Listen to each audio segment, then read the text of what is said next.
Télérama, en direct du Festival de Cannes. Cannes, journée numéro 2, merci de nous être déjà fidèles.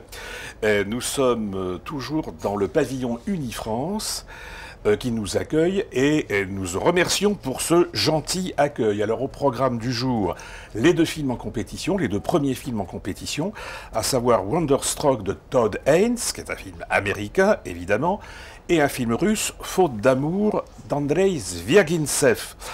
On parlera aussi de l'ouverture de la quinzaine des réalisateurs.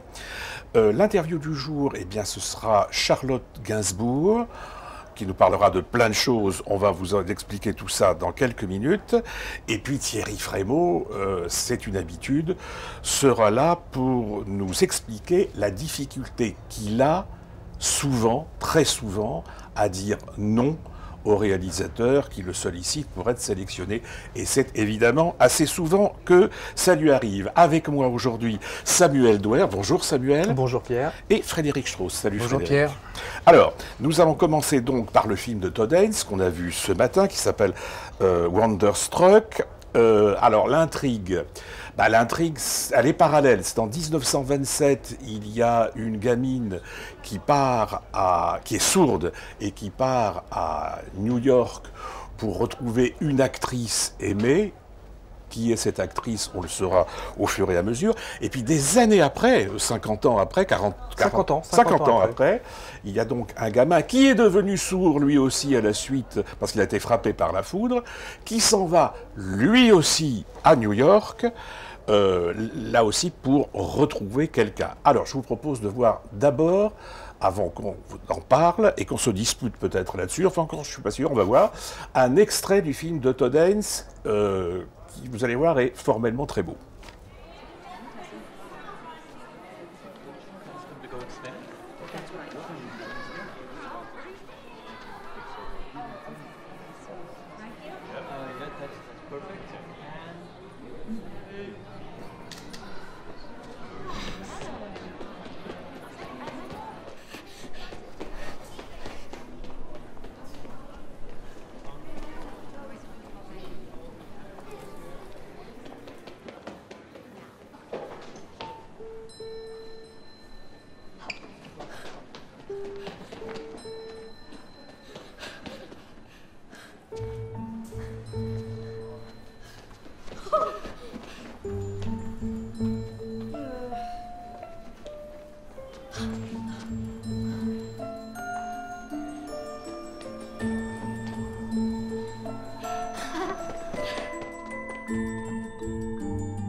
Alors Fred, tu es absent de ce débat parce que tu n'as pas vu le film, mais Samuel, tu l'as vu.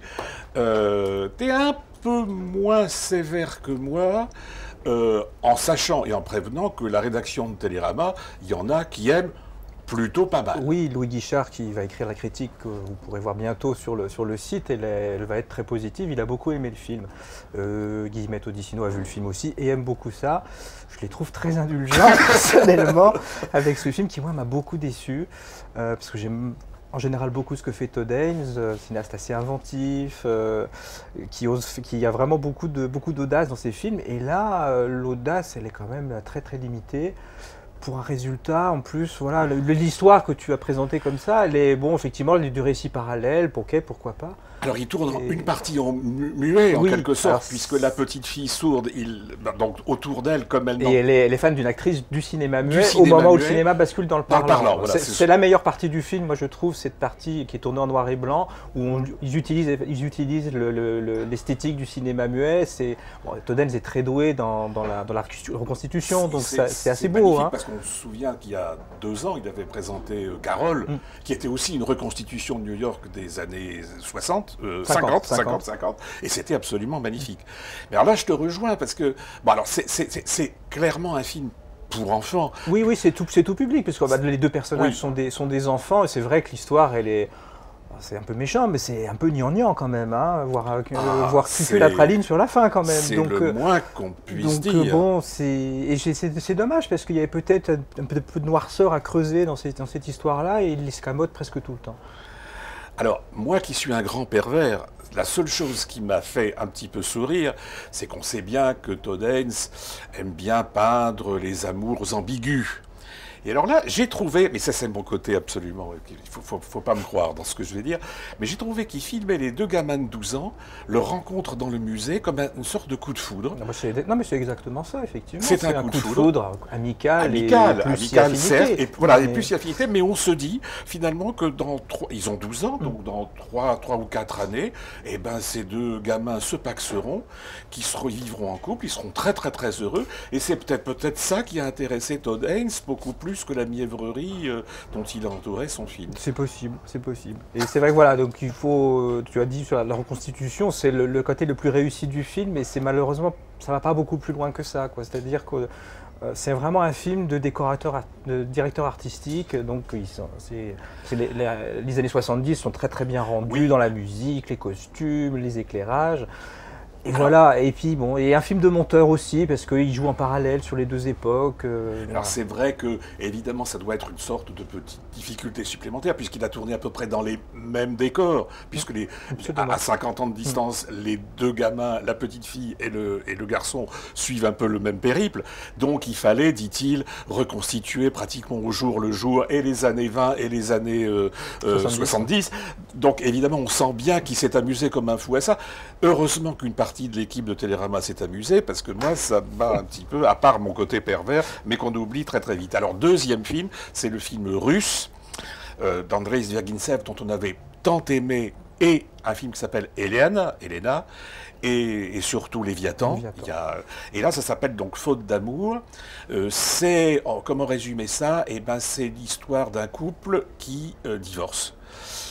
Et ils divorcent, le moins qu'on puisse dire, c'est qu'ils divorcent mal, ils s'engueulent, rien ne va, et pour faire très très court, à un moment donné, le petit gamin de 12 ans, là encore, il y a un gamin qu'on voit dans un plan absolument magnifique, à un moment donné, qui pleure, quoi, qui sanglote. Il a entendu ses parents s'insulter et il laissait entendre qu'il pourra peut-être partir à la nuit comme ça. Mais il y a un plan qu'il saisit avec une délicatesse rare de ce petit gamin en larmes devant les insultes qu'échangent ses parents. Et donc, il disparaît. Fugue, enlèvement, on ne sait pas. Et à partir de là, eh bien, les deux parents, tout en continuant à s'engueuler parce que c'est vraiment la haine entre eux, eh ben, voilà, vont demander à une sorte de milice privée, parce que la police leur dit clairement, c'est même pas la peine de porter plainte, on les retrouvera pas, il va revenir, il va pas revenir, et c'est une sorte d'organisation privée habituée à rechercher les gamins qui ont fugué ou qui sont enlevés, qui va essayer de les aider. Fred, tu as vu ça alors? C'est impressionnant visuellement. Alors c'est peut-être quelque chose qu'on dit assez souvent à Cannes, parce que même apparemment Todd Haynes, c'est beau visuellement. Très beau. Donc il y a beaucoup de films régulièrement dans la compétition qui sont des objets comme ça visuels très forts. Mais là c'est vrai que il est connu, Zvyagintsev, avec son chef-op pour faire des plans très beaux, et le résultat est très, par exemple sur la profondeur de champ, sur les lumières, il y a des plans qui sont c'est pas non plus plus m'as-tu vu, c'est un univers finalement évidemment sombre, etc. Mais il y a une délicatesse quand même de regard, une recherche de regard tout le temps dans le film. Et quelque chose qui est très fort aussi, c'est qu'on ne sait jamais en fait, c'est vraiment le cinéaste dont on ne peut pas anticiper les plans. C'est-à-dire que tout d'un coup, il va faire un plan, on est avec l'enfant, mais après l'enfant, comme tu l'expliquais, il disparaît, mais il disparaît du film en réalité, je crois, au bout de 10 minutes. Et avant qu'on dise qu'il a disparu, il s'est passé encore 40 minutes. Donc à un moment donné, il ne le filme plus, personne ne s'occupe de ce gamin, et puis au bout d'une heure, enfin, de film... Mais c'est ça qui est terrible, c'est qu'en fait, ce qui veut une fois de plus, c'est que dans une Russie de plus en plus dévastée, il avait déjà montré une Russie dévastée dans Léviathan, mais là c'est presque pire, parce qu'à force de ne penser qu'à eux, et même s'ils ont des excuses, parce qu'ils ont été les personnages principaux, le couple principal, qui a trouvé déjà chaussure à son pied, parce qu'elle s'est remise avec un homme, lui attend un enfant avec une autre femme, mais ces gens-là qui ont été mal élevés, qui ont été de toute façon, élevés par des gens absolument ignobles, et qui reproduisent ce côté ignoble avec les autres, mais c'est désespérant, c'est un pays à l'agonie, n'est-ce pas? Enfin... Surtout que ce que tu disais, c'est que Léviathan en plus se passait dans une zone un peu reculée de la Russie, on pouvait se dire c'est la Russie très très profonde, là on est en banlieue de Moscou en fait. Et je dirais il est très très doué pour filmer les décors, Zviagintsev, et vraiment d'en tirer parti, un potentiel symbolique très fort des décors. Pendant les recherches du petit garçon, ils vont dans une usine désaffectée. C'est incroyable, on a l'impression d'être à Tchernobyl quand même. Et c'est vraiment, il filme ça, donc ces ruines, cette eau qui suinte partout, et c'est vraiment, on est dedans, quoi. C'est terrible. Mais c'est aussi terrible que pouvait l'être un film de d'Ingmar Bergman, quoi. Scène de la vie conjugale ou Sonate d'automne, c'est à ce niveau-là, et de désespoir, mais aussi de grandeur cinématographique. Mais c'est, contrairement à Bergman, je trouve, c'est un cinéaste qui a dépassé complètement les passions, enfin qui filme, même si c'est un couple qui se déchire. Lui, Zviagintsev, il est vraiment au-delà, et le seul moment où on ressent finalement qu'il reste encore quelque chose entre ces hommes, et ces deux hommes, et puis leur femme, enfin l'homme qui va quitter sa femme surtout, mais les nouveaux couples qui se sont formés, c'est quand il y a des scènes de sexe assez finalement importantes dans le film, et on se dit, bon, ben, c'est à ce moment-là que la vie renaît, mais sinon, il n'y a plus rien. Même les passions sont mortes, quoi, en fait. Surtout que le deuxième couple du mari, on sent déjà qu'il est très mal parti. En fait, il est en train de reproduire ce qu'il a fait avec sa première femme. Enfin, on en reparlera après, parce que c'est un film qui risque de se retrouver au... Voilà, et donc, juste pour terminer sur le travail de l'image, c'est vrai que toute cette noirceur et le côté finalement assez pitoyable parfois des personnages, et quand même, il redonne aussi une dignité humaine à travers la beauté du film aux personnages. Alors Frédéric, tu gardes la parole puisque on en arrive à l'ouverture. Il y a une section très célèbre à Cannes qui est la quinzaine des réalisateurs, qui a été créée après 68, en gros en contre-festival à l'époque. C'était visiblement une manière pour les réalisateurs de dire « nous, on va vous faire découvrir des cinéastes qui valent la peine ». Ça, c'était au début de la quinzaine. C'est devenu une section extrêmement importante. Et donc, tu as vu le film qui fait l'ouverture ce soir. Voilà, c'est la 49e quinzaine des réalisateurs. Et donc, la sélection de cette année a été commentée parfois pour son caractère un peu déjà connu, en fait, de pas mal de cinéastes, puisque c'est Claire Denis qui ouvre. Il y aura Philippe Garrel, il y aura Bruno Dumont, etc. À l'origine, c'était en effet des gens plutôt inconnus. Et là, depuis quelques années, ils essaient de faire venir aussi des cinéastes, disons, spectaculaires, enfin, voilà. Mais malgré tout exigeants. Exigeants. Et là, ils ont une belle prise, comme on parle aujourd'hui, dans les gouvernements et autres. Mais Claire Denis, pour ouvrir la quinzaine, c'est une belle prise parce que c'est une cinéaste importante en France, mais aussi qui a un rayonnement international. Donc, le film va être très en vue ici. Et la prise est d'autant plus belle que c'est une sorte de nouvelle Claire Denis qui fait un film avec un producteur qui était, je crois, un des deux associés de Fidélité, donc les gars qui ont produit longtemps François Ozon. Oui. Et donc un nouveau producteur, enfin un producteur qui se lance de son côté, qui va chercher Claire Denis, qui l'a fait travailler avec Christine Angot. Binoche arrive sur le film, et il y a Agnès Godard aussi, donc l'habituel chef-op. Et c'est un film sur une femme amoureuse, malheureuse, une femme qui qui aime les hommes, mais qui n'a pas trouvé l'homme qui va lui donner le grand amour et qui passe comme ça entre quelques hommes. Donc c'est un événement, malgré tout, du jour. Ah oui, absolument. Ah, oui. voilà. Donc on n'a pas dit le titre du film, ou en tout cas... Alors, ça s'appelle Un beau soleil intérieur. Et alors, Binoche s'est coulé dans cet univers. Binoche, voilà, puisque c'est une nouvelle Claire Denis, c'est une Claire Denis plus, finalement, c'est une cinéaste qu'on a souvent vue au feeling, comme ça, à l'arraché. Là, elle fait un film qui est très cadré, très tenu, et c'est Binoche qui amène cette spontanéité, cette vie, et cette espèce de flamme qu'il y a dans le cinéma de Claire Denis, c'est Binoche qui l'apporte. Et elle est vraiment très bien, et le film est d'une grande légèreté, enfin, c'est un film anti-prétentieux. C'est aussi une autre proposition de cinéma d'auteur aujourd'hui. Donc voilà, ça peut, donc ça va faire ça peut désorienter et déplaire à certains, parce qu'il y a les fans de Claire Denis sont vraiment en faveur d'un certain cinéma qu'elle a pu faire. Donc là, c'est très différent, ça va déplaire à certains, mais je crois que c'est une belle manière de recomposer le cinéma d'auteur aujourd'hui. C'est important d'avoir des hypothèses. Alors donc Charlotte. Oui, on en revient donc à l'interview. On avait parlé hier du film d'Arnaud Desplechin, surtout avec Marion Cotillard et Arnaud Desplechin, mais il y a aussi Charlotte Gainsbourg qui est formidable dans le film, on l'a dit. Eh bien, elle nous parle à la fois d'Arnaud Desplechin, mais aussi de ses expériences cannoises.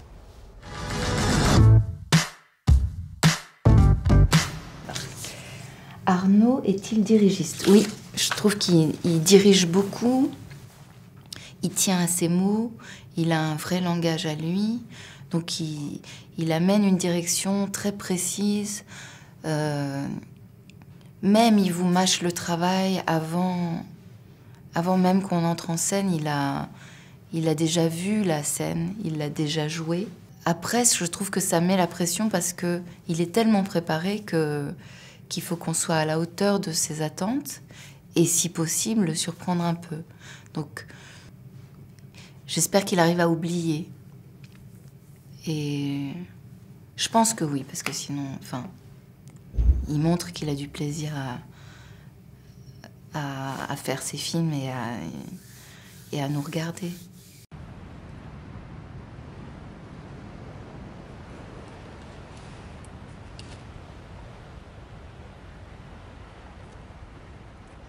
Qu'est-ce que tu es venu faire ici ?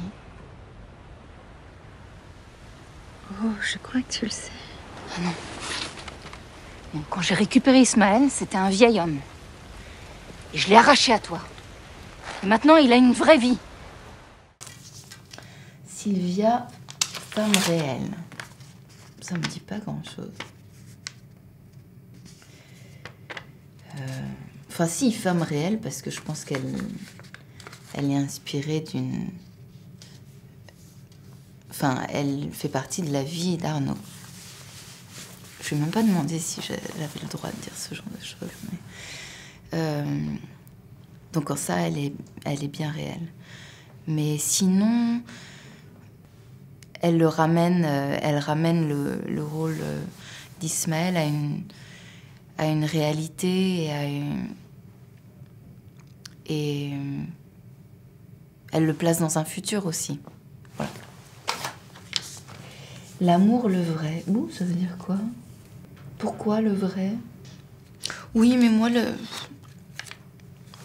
non, je trouve pas qu'il y ait une... Enfin, l'amour, le vrai, ça voudrait dire qu'il y en a un autre qui n'est pas vrai. Je trouve...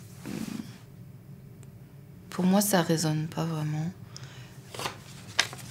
Cannes, virgule, toujours Cannes. Non, il n'y a pas que Cannes. En fait, je redoute toujours parce que c'est très...